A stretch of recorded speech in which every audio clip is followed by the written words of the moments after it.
Hi everyone, my name's Toni Fleck. I'm the owner of Party Girl Events in Vail, Colorado.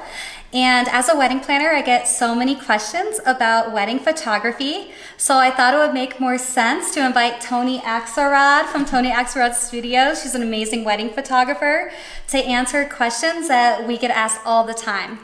So Toni, tell us a little bit about yourself. Hi, Stephanie.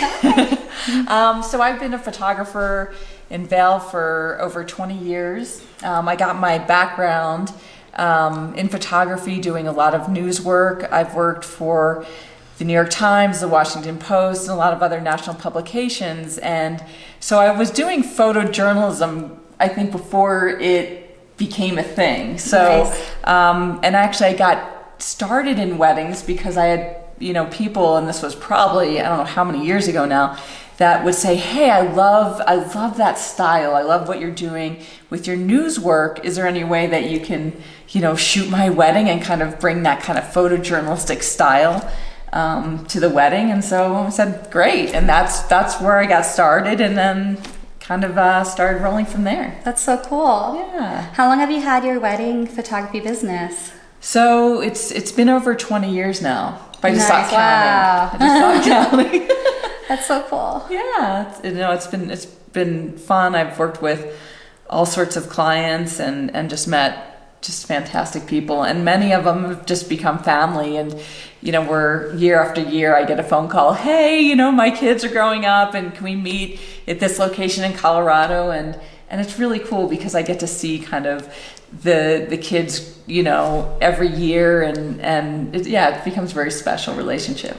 I'm going to link all of Toni's information below in the description bar, and let's get to the questions. Great. Okay. What makes a great photographer?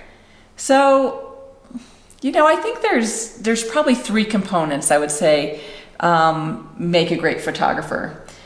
And one is vision. What I like to do with all my clients is talk about what are they looking for on their wedding day? What's their style? And try to get, a feel of who they are and what they've dreamed about for their wedding day. And so creating that vision board can be really exciting because we can kind of pair the right locations and figure out their personality. So it's like you're creating a video or a film or a movie, like we're doing it through pictures, but we're having a kind of a storyline to it. The second thing I would say is photographic knowledge and equipment. So how many years have they been a photographer? A lot of people will pick up a camera, throw up a website with 6 months of knowledge of shooting, let's say flowers or something like that, and say, hey, I want to be a wedding photographer. And they have no idea what they're getting into. So I would say ask people, how much of experience do you have shooting weddings, working with people in that situation? Gear is so important because I could show up with just an on-camera flash, or I could show up with, I usually bring $20,000, $30,000 of just lighting equipment. And that's because I want to be able to be ready for all sorts of situations. If it's raining, if it's sunny, if it's overcast. And so having the right kind of equipment that you can set up quickly, know how to use it, so you're not wasting the client's time when you're at a wedding, is all really important. And, just having good quality gear. And the third component, which I would say is the most important, is the emotional connection. So you really want to interview your photographer and kind of just search inside and say, how do I feel when I'm connecting to this person? Because that's what this is all about.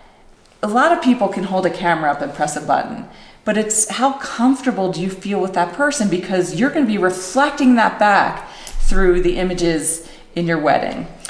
So you want someone to connect with and someone that you can have fun with, because that's a lot of what we do at the wedding. Is we laugh a lot, we smile, and kind of just throw down the barriers and just have a good time with it.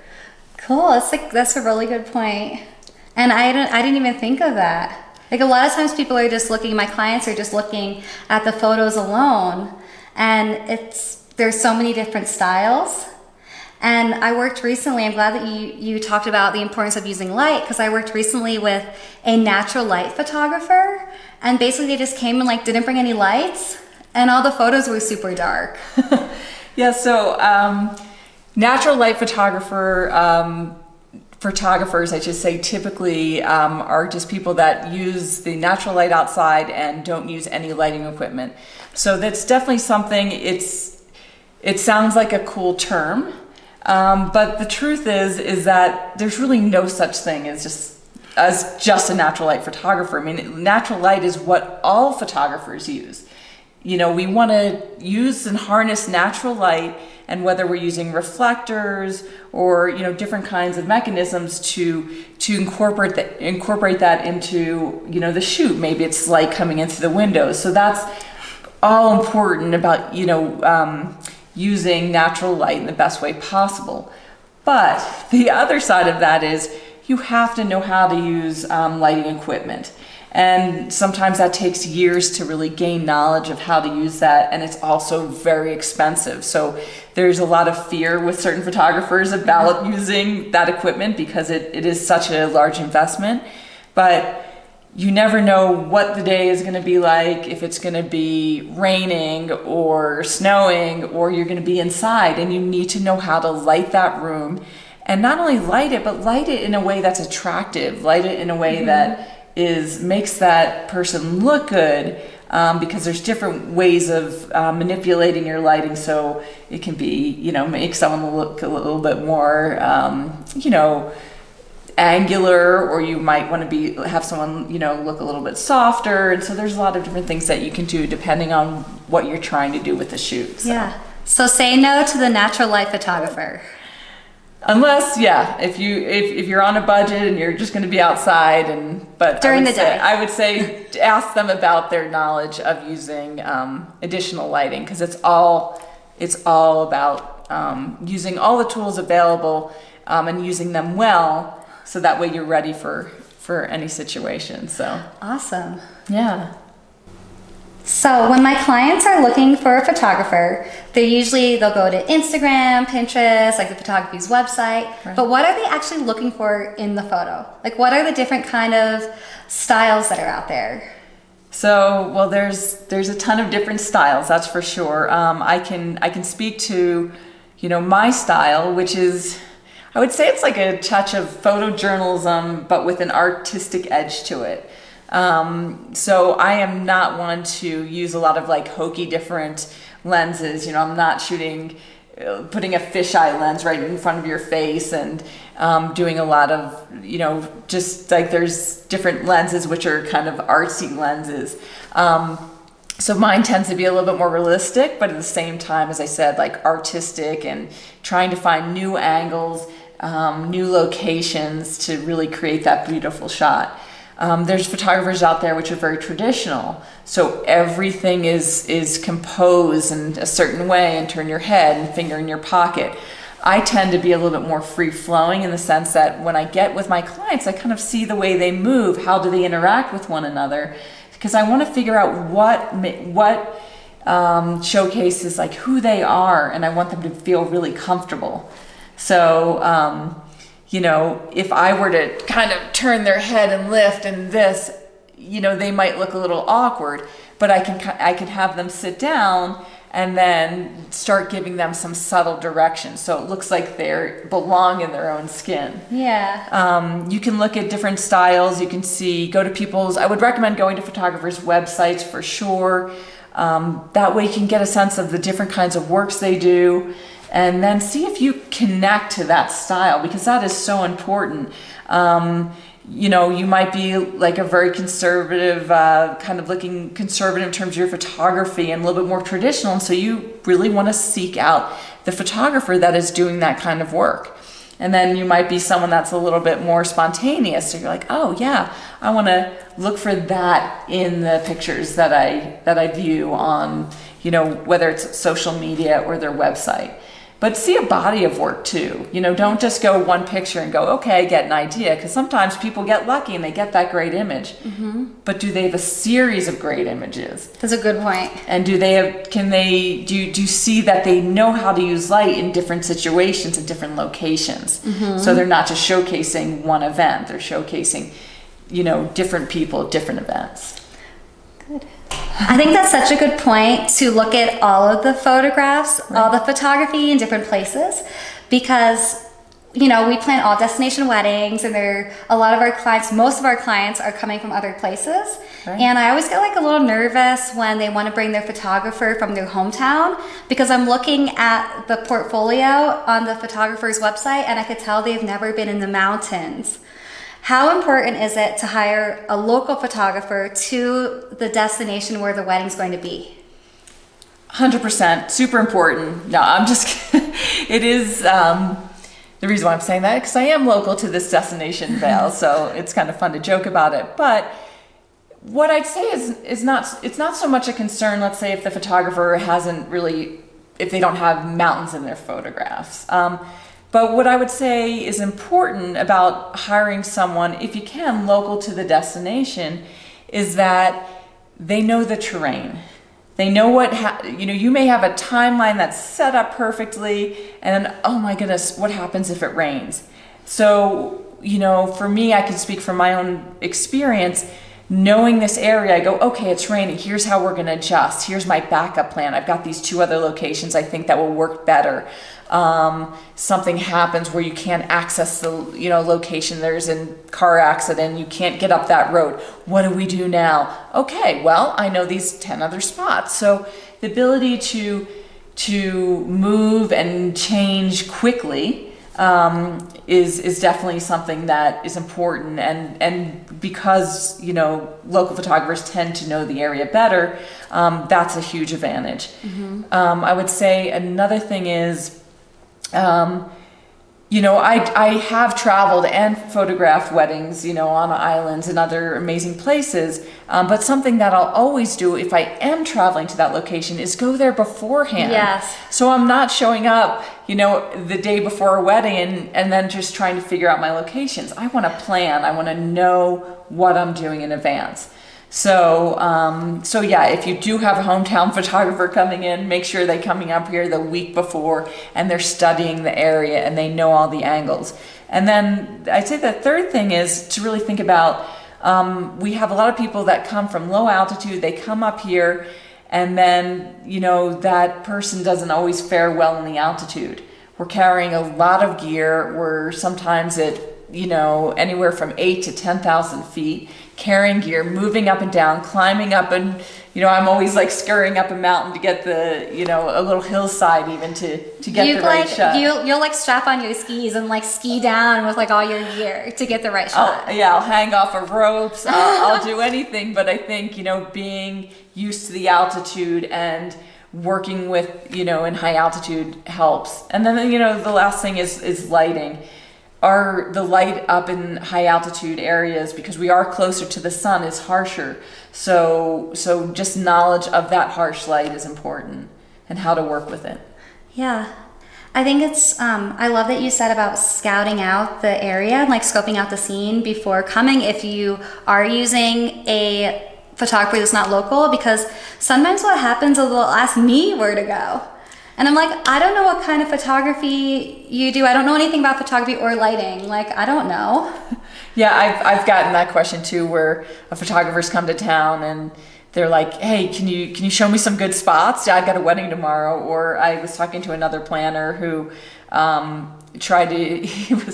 she was a little bit upset because he was trying to use her time right before the wedding to say, well, where should I take my clients? Right before the wedding? Yeah. That's so bad. Yeah. So he said, well, I need to know where to take my clients. And she said, well, that's your job. Yeah. So yeah, I mean, as I said, it's all good if someone does come up here, just make sure they come up maybe the week beforehand, or maybe they come up 6 months ahead, so they really, actually I wouldn't say 6 months, because it would be snowing up here and you're shooting a summer wedding, but maybe it's a year in advance, because that way they can get their feet on the ground, know their locations, and then put it into the vision, the storyboard for the wedding day. Yeah.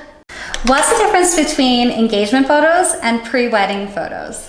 So, engagement photos are typically what a lot of couples will use to do, like save the date or, Website? Yeah, website, wedding website. And what I like about the engagement photos is, it's really a chance for me to get to know my clients. And so we connect, we laugh, we really have a good time together. And so we have that rapport going. So that way, when we go into the wedding, we've already had that relationship established. And so it really makes it fun when we go, as I said, when we go into that wedding day, we've worked together before, it just meshes. Yeah, it's kind of like a trial. Yeah, this is trial. I think it's a great way to make sure that the photographer is someone that you can connect with.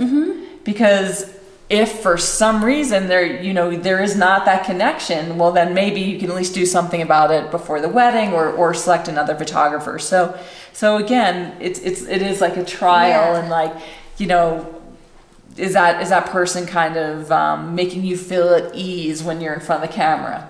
Because it can be weird when you have this lens that's in front of your face. Like, a lot of people aren't used to that. I'm not typically shooting professional models. I mean, I do on occasion, but a lot of my clients, this is the first time they're really engaged in a photo shoot.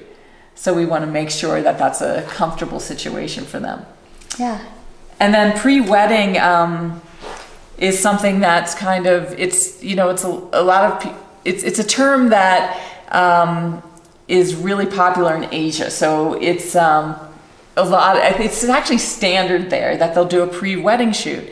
And so what that is a couple can meet a year before their wedding, 6 months before the wedding. So it's either the couple, or it can even just be just the bride or just the groom, like depending on, what your situation is or how you want to work it. But it's like as if you were doing a magazine shoot and just having time and the freedom to play around and go where you want to go. So kind of like how we have a wedding coming up where we're going to do photos with horses a couple days before the wedding. Like, we're not going to bring horses to the wedding because it's not going to fit in with our timeline. So is that what it is? Yeah, so a client that we're working with loves horses. So I said, well, cool. Well, why don't we do a shoot where we can go to a ranch and you can walk through a field with a horse, and it doesn't matter if you get your dress dirty. This is a chance for you to play, to do that dream shoot. A lot of times, like, people on their wedding day, they want to have that elaborate shoot, but their timeline. Yeah, we don't have time. Yeah, you know how it is. The timeline's so tight. And so you can still get great pictures, but they can't do the dream shoot. Typically, they can't go off. They've got guests waiting, so they can't go off and run to another location for 3 hours. No, but, so that's what a pre-wedding shoot, it gets people. It allows them to dream and do something that's exciting and new and fresh. And again, sometimes it's just the bride, sometimes it's just the groom. It can be whatever your partner situation is, however you want to break it down. We just can play with it. That's so cool. Yeah, you can go on a boat up on a lake and do something with water. Again, something that would be hard to do on your wedding day when you're in your I love the one you did, the sand dress. dunes. Yeah, so sand dunes, I mean, sometimes you might be traveling with a client for, 3, 4, 5 hours to get to a unique location. Yeah, the best spot. Yeah, the best spot. And as I said, just let them dream and see if you can come up and choreograph that photo shoot to best fit their wishes. It's so fun.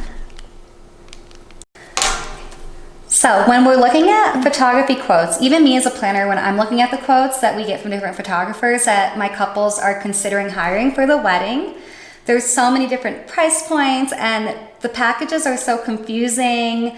There's sometimes hidden costs, and could you just tell us a little bit about packages and some things to look for, and maybe like what your packages are like, and just kind of clear up some of the confusion? Sure. Yes, I do get that question a lot by people like, hey, I've been looking at these other photographers. I'm confused about what I'm getting, and can you tell me about, what you provide. So I would say one of the biggest differences that you'll see in photography packages is whether you're going to own the images or not.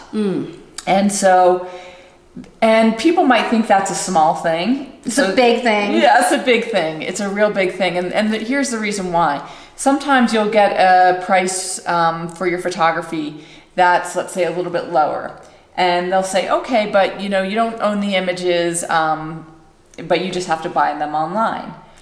So what a lot of couples run into with that, and this actually happened to one of my good friends when I was in her wedding. So she told me later is that the photographer called her 2 years after the wedding and said, look, if you want to buy your images, because I'm about ready to get rid of them. So if you want to buy your wedding images, it's going to be, $3,000. That's a lot of money extra. Yes. When she already paid him a lot of money up front. And so she may have paid him, $6,000, $7,000 to shoot the wedding, and she didn't realize that she wasn't getting the images. So I'm not saying you have to get it, but make sure that you have the budget later to buy your images if you don't get them included in the package. One of the difficulties of when you don't get the images is then calculating how much you're going to spend after the wedding. So one thing that I do just to clear up all of that confusion is within my pricing, I do include the high resolution images. Now, That's huge. Yeah. Now every marketing seminar I've been to, they've said, don't do that because, you're going to miss out on a lot of income. So I do understand that, but at the same time, I want to be upfront with my clients. And the big thing for my clients is to know they're creating a wedding budget. And I know you're very much a part of that. So one of the things is that if they know what they're spending on photography, at the end of the day up front, they just put that into their budget. And so later on, they're not surprised by these hidden costs. Yeah. I do have some clients later that didn't purchase a wedding album, and later, 2 years later, they'll say, hey, can I buy one? And that's no problem. But again, if there's things that you want in advance, let's get it all out on paper, see what it looks like. So with my packages, there's no hidden costs. I don't force people to, have 58 by 10s. They just get what they need. I'd say 99.9% of my packages are all customized to what my clients want. That's so nice. And you also include a second shooter.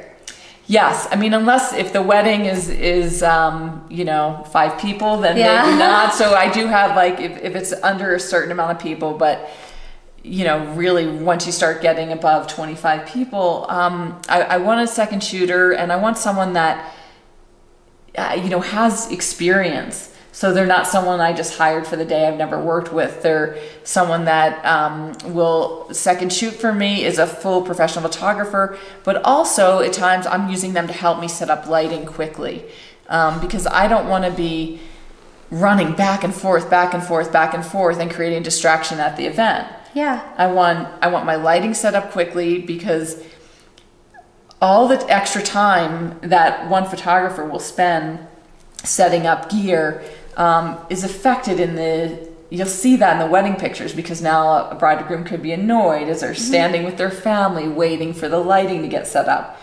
All that needs to be done quickly and, as I said, and efficiently, so that way all your focus as a bride or groom on your wedding day is that you're just focused on, just smiling. We'll say. Yeah, and something that I notice when I'm looking at timelines, when I'm planning the wedding, is that sometimes different photos have to be taken at the same time. Family photos a lot of times happen after the ceremony, at the same time when we need to do detail photos inside the room, and the ceremony is at the Beaver Creek Chapel, and then the wedding is at the Park Hyatt. So it's really a shame to not get the detail shots or miss moments just because they don't bring a second shooter. Yeah, or the couple is in 2 different hotels, and so as being one photographer, I can't be in 2 places at once. So, and there's some events where you honestly need 3 photographers. You need 2 photographers, and then you need an assistant. So, I'm not afraid about bringing in more people. So again, it's less distracting for my clients. Yeah, it would be like if I was to plan a wedding and not bring an assistant.